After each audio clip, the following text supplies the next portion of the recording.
Olá, gente querida do canal Paz e Bem, do canal Filosofia em Movimento. Quem estiver me vendo no canal Paz e Bem vai visitar lá o canal Filosofia em Movimento. Quem está me vendo no canal Filosofia em Movimento e que gosta de assuntos sobre espiritualidade, religiões, espiritualidades plurais e tal, o canal Paz e Bem é o lugar para entender, viver e pensar uma ética da diversidade religiosa, tá bem? Mas a gente está aqui hoje para dar continuidade à leitura do livro Caliban e a Bruxa, da Silvia Federici, que inclusive a gente já está terminando, né? Falta pouco para a gente terminar essa leitura e entrar com outros projetos. E hoje eu vou falar para você sobre algo que é muito interessante nesse livro, Caliban e a Bruxa, da Silvia Federici, que é como que ela entende que isso que foi chamado de bruxaria no início da modernidade, né? A caça às bruxas, a terrível caça às bruxas, foi no início da modernidade, não foi no coração da Idade Média. Lá não foi assim, não teve assassinato em massa de mulheres. Então, foi uma coisa do começo da modernidade, do começo do sistema capitalista, né? Isso da economia capitalista. Foi isso que a gente já tem falado em todos os outros vídeos, né? Tá, isso só para lembrar e não começar a falar as coisas do nada para quem está chegando agora. Ela acha que a gente tem que entender essa figura, essa ideia do crime de bruxaria, como hoje se entende terrorismo. Porque que crime é esse que elas falam sobre a bruxaria, né? Então, ela disse assim, ó, que a acusação de bruxaria cumpriu a função similar a que cumpre o crime de lesa majestade, punido por morte, né, muitas vezes, e que, de forma significativa, foi introduzida no Código Legal inglês justamente nesse período, né? Tá, então, ela vai dizer que a bruxaria ela teve uma função similar à que cumpre hoje ou, essa ideia ou a acusação de terrorismo, né? A própria obscuridade da acusação, o fato de que era impossível comprová-la, ao mesmo tempo em que evocava o máximo horror. Então, hoje, né, se você quer desmoralizar um agente político, vamos pegar um líder, por exemplo, do movimento do sem terra, do sem teto, você fala que ele é terrorista. E essa palavra, ela já cega, né, a compreensão de muita gente, porque ela já vem com esse conteúdo de repulsa, né, com esse apelo por uma repulsa imediata que não permite lá entender o que está acontecendo. Então, a bruxaria era isso também. Era algo que não se podia comprovar, mas que, ao dizer a tal mulher a bruxa, isso já implicava uma repulsa e uma rejeição que começava do pequeno e que, né, que começava de poucas pessoas e que ganhava uma grande proporção ao ponto da exclusão dessa mulher, tanto da sua sociedade quanto da própria vida, né? Então, a acusação de bruxaria implicava que pudesse ser utilizada para castigar qualquer forma de protesto, com a finalidade de gerar suspeita, inclusive sobre os aspectos mais corriqueiros da vida cotidiana. Então, aqui ela vai mostrar o seguinte: por que eles tinham tanto interesse em acusar e condenar, né, e punir por bruxaria mulheres velhas, a maioria delas, né, mulheres velhas, parteiras, curandeiras, mulheres que entendiam de ervas, ou mulheres que tinham perdido terra, viúvas, que a terra, né, foi sendo expropriada no desenvolvimento do capitalismo agrário. Então, estava aquela mulher viúva com aquela pouca terra, não tinha condições de pagar os impostos. Há muitas mulheres paupérrimas que saíam à rua pedindo comida, e então, quando não recebiam, ficavam com raiva. Então, assim, por que essas mulheres pobres eram consideradas tão periculosas, né? O que ela vai desenvolver nesse livro, o que ela vai dizer nesse livro, é que isso tem a função de gerar esse clima, de criar esse clima de que existe um inimigo interno próximo a nós, e isso desvia a atenção da principal violência que está sendo cometida contra a gente. Então, no caso lá, era a desapropriação das terras, a desqualificação do trabalho, a diminuição dos recursos da população, a fome crescente, tanto que as bruxas, ela mostra ali nos depoimentos, elas geralmente dizem que dizem, né, que ela lançou a maldição depois que foi recusado um pão para ela, então ela lança uma maldição e a pessoa fica doente, tá? Qualquer coisa assim.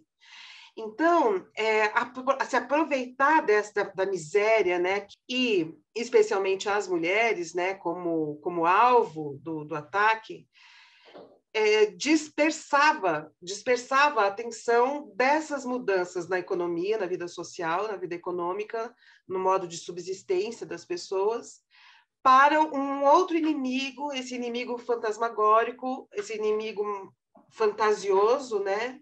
Que é a bruxa, que é o inimigo interno. Aqui entre nós, essa coisa do inimigo interno já aconteceu, né? Então, por exemplo, quando teve o regime militar, o golpe militar, era considerado quem eram os inimigos internos, né? Os comunistas, os socialistas. Então, hoje, para fazer um paralelo do que seria esse inimigo interno, que foi a bruxa naquele período, hoje, por exemplo, a gente vive esse momento em que, claro, não chegou, espero que não chegue, né?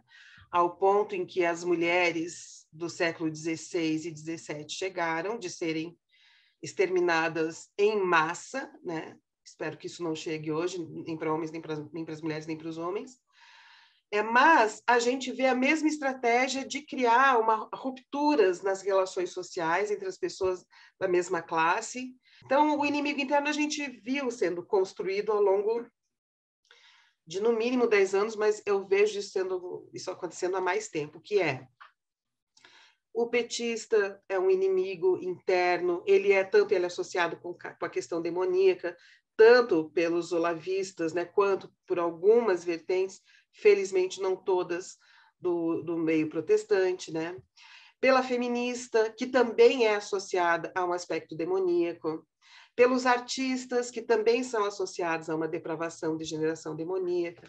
Então, a gente vê sendo construído ao longo desse tempo esse inimigo mistificado, fantasioso, que tem esse caráter pouco provável, que era o que foi atribuído à bruxa.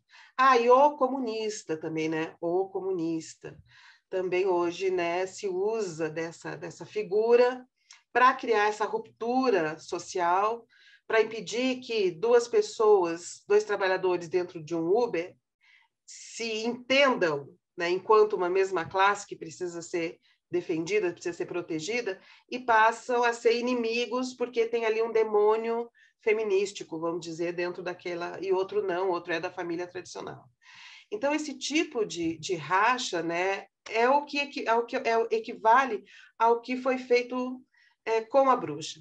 Claro que a gente viu nos outros vídeos que não era só isso, também tinha outras questões, que era o controle reprodutivo pelo Estado, em função da peste, que tinha morrido muita gente.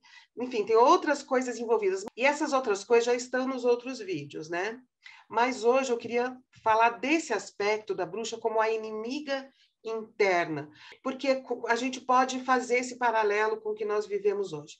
Outro aspecto que ela diz também sobre a construção dessa bruxa, dessa mulher pobre, né, como bruxa, como muito perigosa, como destruidora, tem a ver com a diferença social radical que começou a haver nesse primeiro momento do capitalismo, com a desapropriação das terras, dos camponeses, que começaram a virar assalariados em condições terríveis de exploração, pessoas assim realmente sem condições assim de comer e tal. Foi uma coisa muito terrível essa passagem, essa mudança, né, no sistema de produção de vida para a modernidade, ou seja, para o capitalismo.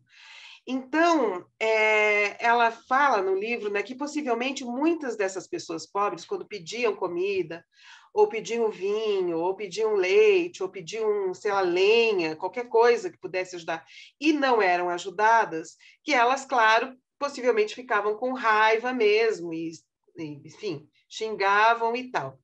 E que, no imaginário dos poucos proprietários que continuaram ali vivendo bem, as poucas pessoas que continuaram vivendo bem, aquela massa imensa de gente pobre, inclusive com a pobreza que derivou da peste, que derivou da desapropriação do cercamento das terras, essa massa de pessoas pobres, quem tinha privilégio supunha eles nos odeiam, eles vão roubar o que é nosso, eles invejam o que a gente tem.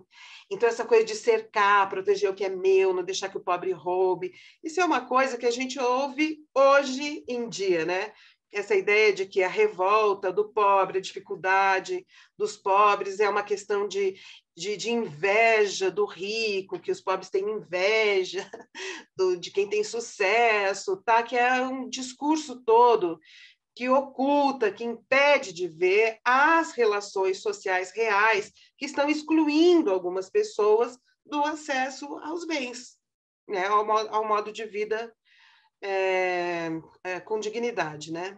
Enfim. Então, é isso que eu queria pontuar para vocês hoje, esses dois aspectos que a Silvia Federici trata sobre a bruxa, né? A bruxa como o terrorista, então um bode expiatório, a construção do inimigo interno, uma divisão de entre homens e mulheres, naquele período, assim, se havia já um patriarcado e um machismo, no século XVI e XVII que isso ganha uma dimensão inimaginável.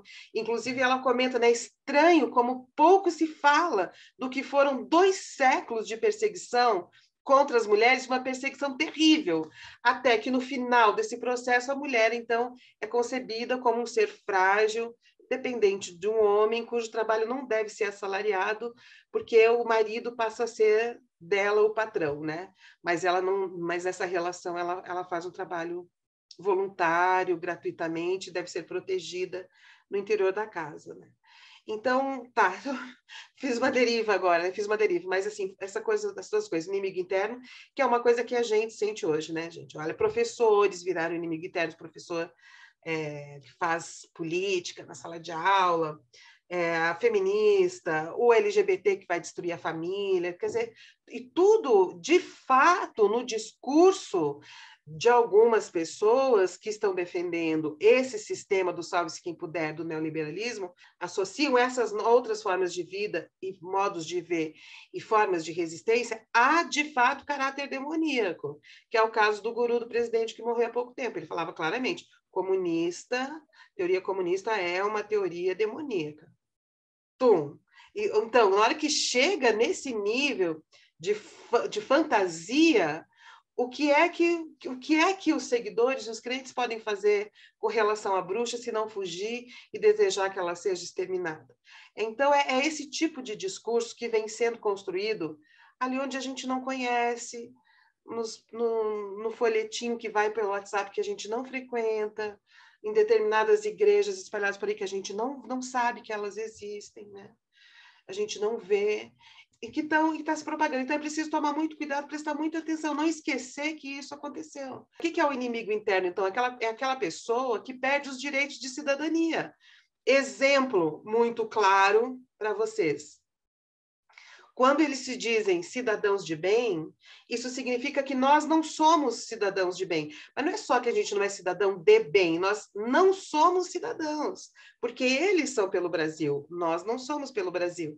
Então, esse roubo, esse sequestro do amor pelo país, da preocupação com o bem-estar das pessoas no país, tudo isso é roubado, né, de nós que temos esse caráter, então, fantasioso de sermos bruxos, demoníacos, e então nós somos, esse inimigo interno ele é destituído de direitos de cidadania. Esse que é o problema. E era o que acontecia com essa mulher, com a bruxa, por 2 séculos. Ela deixava de ser uma cidadã, deixava de ser alguém que merecesse respeito, e eram eliminadas, né? Sim, milhares por 2 séculos. Foi um processo que acompanhou o desenvolvimento do capitalismo, a implantação, né? A estruturação do capitalismo. Nos outros dias a gente entende melhor, com base na Silvia Federici, né? Por que essas coisas caminharam juntas.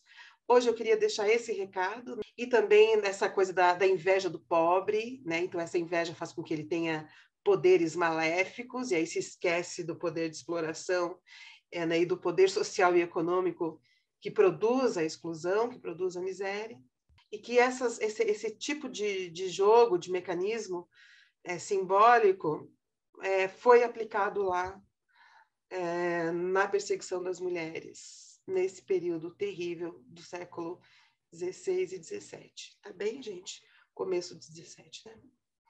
Então tá. Então é isso. E o curso de extensão continua andando muito bem, quarta-feira de manhã e sábado de manhã. Quem quiser vir, fluxo contínuo, me chame, que é um preço bem acessível e vocês vão gostar, tá bom? Um grande beijo, até semana que vem.